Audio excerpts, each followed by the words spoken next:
So, do you think taking a river cruise is just like taking an ocean cruise? If so, here are 5 things that surprise a lot of first-time river cruisers. Hey there, travel lovers. It's your trusted cruise and Tauck tour and Africa safari expert Shawn Power here. And today I want to talk about river cruises. This is definitely one of my favorite topics to talk about in the travel world. You know, I've been booking travel for my clients now for right around 20 years, and I've booked about $100 million worth of travel, and about 1/3 of that has been river cruises. So I talk about these all the time, all day, every day. I've been on 19 river cruises myself. So to me, it's just a great topic. But you know, my ocean cruisers who do take a river cruise for the first time, there are some surprises. And even when I did my first river cruise, years ago, there were definitely some surprises. So I want to, talk about some of those today, so you can kind of be prepared for your first river cruise. So first of all, I think one of the main things is that you're always close to land. And that's one of the most unique things. I mean, a lot of people might take a Caribbean cruise for the first time when they do an ocean cruise. And usually you're only, you're in at port maybe 30, 36 hours in a full week. A lot of times you're out in the middle of nowhere, you're just seeing ocean. And don't get me wrong, that's gorgeous. Some beautiful sunsets. I mean, I've seen some of the most beautiful sunsets ever on the ocean. But point being, there's always, not a lot to see, when you're out in the middle of nowhere. Yes, you see water, but that's really about it. On a river cruise, there's always scenery, literally all the time. I mean, when you're floating through these cities, whether it's through Germany or, through Austria or wherever you are, through France, and there's so many different river cruises, going all around the world. But point being, you're floating through the hearts of these towns. I've, went on river cruises where I'm seeing castles, along the side, or you're watching, kids, swim in the water and, play on a, hot summer day. I've been in, Asia, where I see the ladies are literally washing the clothes in the river, and, they're kind of beating it dry on the rocks. I've been in Egypt, where I've seen I think it's called the felucca, the traditional little sailboats, floating alongside the river boats. So the point is, there's just always something interesting to see on a river cruise. It really is like a floating hotel, because you're always around something. But again, there's no such thing as a sea day as such, where you're out in the middle of nowhere. So that surprises a lot of people, that there's just always constant scenery, which is why all these, river cruise boats make sure they have, rooms with at least windows. Now, hardly any of my clients book the rooms with just windows, because they're on the bottom deck. And I've talked about that in other videos, where you've got the water lapping off the walls and you're down with the crew and stuff. But even those have a window.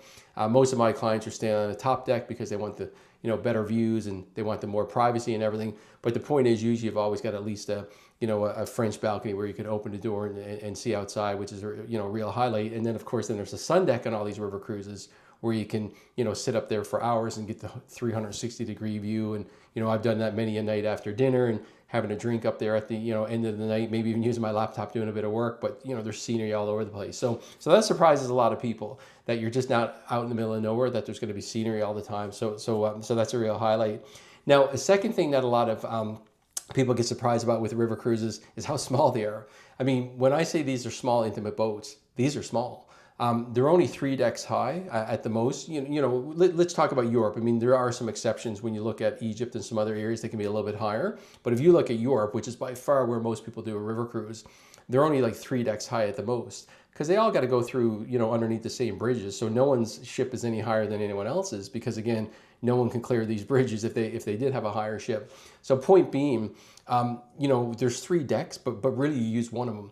I mean, almost no one goes to the bottom deck unless you have a room down there. And like I said, they're not very popular, because there's only like 10 or 12 rooms down there. The rest is all crew. There might be a little tiny gym down there, but really no one's going down there for anything unless the room is down there.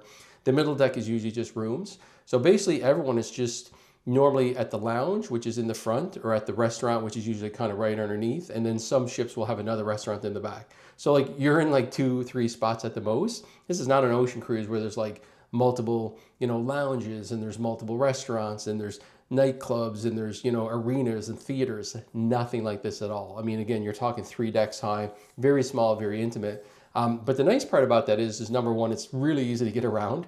So, if you ever go on ocean cruise and you have a struggle getting, up and down these 1,000-foot or bigger ships, you don't need to worry about that on a river cruise. These are like 443 feet at the longest, so they're not very big.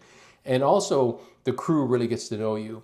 And don't get me wrong, I've been on, almost 100 cruises. So I've been on, like I said, 19 river cruises, which means I've been on, I don't know, what is that, like, almost 80 ocean cruises. So I know the staff is really good on an ocean cruise. But there's only like 50 staff on these river boats, on average. So point being, they really do get to know you, because, you're going to see the same people all the time you're going to see the same crew because they're not on, multiple 10, 12, 20 decks kind of thing and restaurants all over the place. I mean, it's just the same crew all the time. So you really get to know them well. So being small and intimate is a thing that really, really surprises a lot of people. And like I said, it's a positive in a lot of ways. If you're looking for like nighttime entertainment and stuff, I guess it could be a negative, but a lot of people do find it positive. Like they like the smallness of it all. Now, another thing that surprises a lot of river cruisers for the first time is that they include excursions. As you know, if you do a Caribbean cruise, I mean, yes, there's a couple of exceptions out there, like Regent includes, excursions in every port, or if you do a small ship Tauck cruise on the ocean, you're going to have all your excursions included. But for the most part, excursions aren't included, especially when you go on the big ships, the Carnivals, the Royal Caribbeans, the Princesses, which is what a lot of us did for the first time. So the point is when you go on these, you're going to these ports. You might get off and walk around and check out Diamonds International or some of the local shops. A lot of times you're not really getting a great cultural experience unless you're paying a lot more for excursions. But with a river cruise, they always include excursions in their price. So when you go to places in Europe or Asia or Africa or whatnot, there's always going to be some excursions included. Now, with that said, there are different levels of what's included depending on who you travel with. So Viking, for example, who I consider the most basic of the river cruise lines in Europe, I actually call them the Carnival of river cruising. And I don't mean that in a bad way. I just mean they're the most mass market, because they're all about quantity over quality. They include the least. So like I added up there, I'll put this video, I'll put a video link underneath this video to I did a Tauck versus Viking video a while ago, and Tauck is the top rated, Viking's the lowest rated. And the point is, I added it up, and this is right on Viking's site. 30 of the 35 shore excursions that they include, you had to pay extra for. So like 85% of them you had to pay extra for. So don't get me wrong, every time you go to a port, even Viking will include at least one excursion. Someone like Tauck includes absolutely everything, and Amma and Avalon and them include almost all of them. But the point is, there's a lot of excursions included, whoever you go with. And that's a real highlight because, again, you're not just getting off the ship and walking around and going to maybe a shop or two and not really seeing anything. You're really getting immersed in the culture. Again, I've been on river cruises, like I said, all over the world, 19 of them. And I've been to chateaus and castles and wine tastings and food tastings. And oh my goodness, I mean, I could kind of go on and on. I mean, I've seen things in, Asia, from the, Great Wall of China to, I've been on the Chobe River in Africa where I've seen literally, crocodiles in the water and hippos and elephants. And so the point is, wherever you go, you're paying for a lot of excursions up front, which is such a huge highlight. And that surprises people, like how much of a better experience it is. Because again, a lot of people are used to just going on that ocean cruise, stepping off the ship, hanging out for a little bit and saying, okay, that was nice, but I didn't really see much. Whereas on the rivers, you get a much, much better feel. At least in my experience, you get much more, immersed into the culture. So that's the thing that really surprises people as well. Now, a fourth thing that I think people get surprised about with river cruises, and this is one of my favorite topics, is that it's not just about Europe. So again, I'll put another video, a link to a video I did underneath this video where I talk about all the places you can do a river cruise to. And a lot of people think, oh, you just go to Europe and you do a Rhine or a Danube river cruise, but that's not it at all. I mean, personally, I've done a Yangtze river cruise in China, one of the most fascinating river cruises I've ever done. I've done the Mekong River in Vietnam and Cambodia. I've done the Irrawaddy River in Myanmar.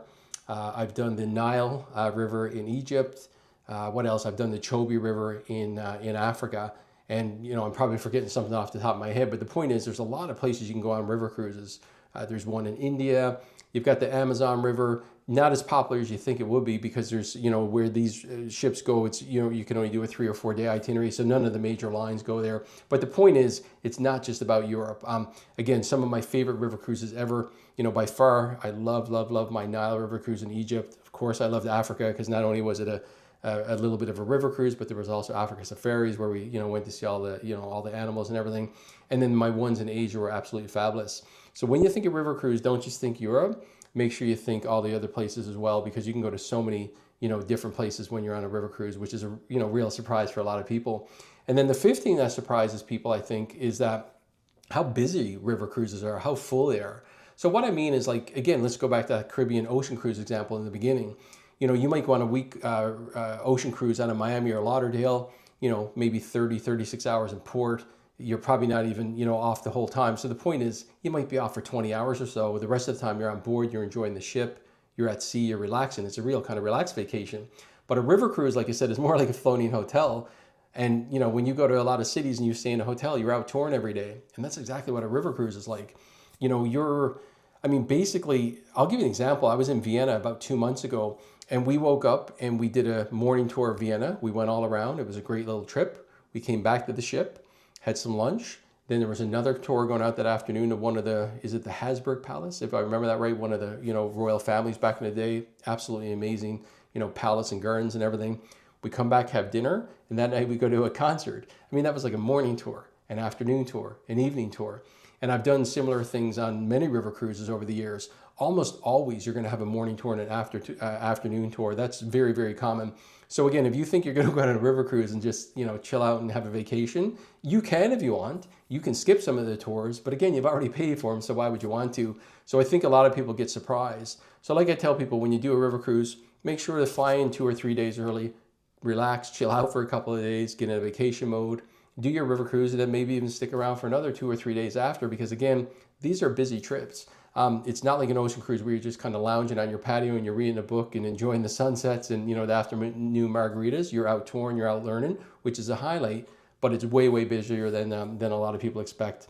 So again, so just to wrap it up for you, you know, first time river cruisers, again, some of the things that surprise people are, you know, the scenery. You know, I think people think, yes, there's going to be scenery, but they don't realize it's all the time. So, I mean, you know, constantly you're going right through towns the whole time, which is a real, you know, great thing, and but very unique from an ocean cruise. Again, number two, these ships are super small, you know, 3 decks high, and you're really only using like about 1 deck, maybe 1.5 decks, just the front restaurant, the lounge, and maybe a back restaurant, you know, once or twice throughout the week. You know, that really surprises people. The excursions included is the third thing that really, you know, people get, you know, it's a good surprise because again, they feel like they've seen a place much, much better than one on an ocean cruise. Because again, they're not just walking off the ship, doing some shopping or whatnot and just kind of looking around town. They're actually going out and doing tours and kind of getting immersed into the culture. Real nice surprise, at least in, you know, at least in my experience. Not just Europe. Again, being able to take a river cruise, people don't realize you can take a river cruise in Africa, in Egypt, in multiple places in Asia. So again, when people think river cruises in Europe, they do get surprised when they realize they can go, you know, all over the world. And then again, that last thing is going to be that they're busy trips. So I mean, be prepared for that. You know, make sure you know you're well rested and you know, these aren't vigorous days. You know, you're not running around or anything. You know, some of them can be slow walking tours. At the same time, you can take a bike ride and there's hikes and all kinds of different things you can do on river cruises. But the point is like not necessarily a super fast pace. But again, they are full long days, maybe a morning tour, maybe an afternoon tour, maybe an evening tour. So anyway, hopefully that, you know, gives you a little bit of taste of what a river cruise is like.